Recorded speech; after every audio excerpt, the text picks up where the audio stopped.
Here is a tip for bleeding the rear caliper on a single sided swing arm Ducati, or just any Ducati in general. When your brake caliper is down low and your bleed nipple is right here, what you might find is that you'll keep pumping, pushing fluid through, and maybe you've got like a vacuum tool to help suck some of the brake fluid out, and you just can't build enough pressure in your rear caliper.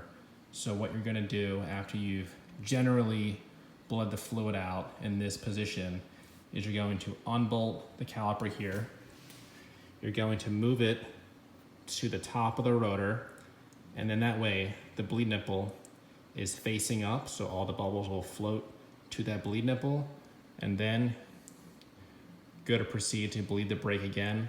A lot of the air is going to come out now that air can escape upwards and out of the bleed nipple, and then you should not have any air and a nice firm brake pedal now.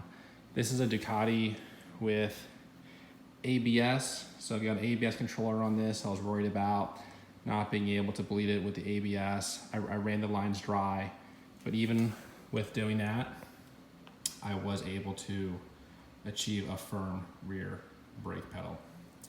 Hope this helps. So to summarize again, bleed normally, remove the rear caliper, slide it up around the rotor to right here. You'll see that the nipple is facing up, and then just go to proceed to bleed the brake again, and then all that air will come right out where it wants to go, out the top.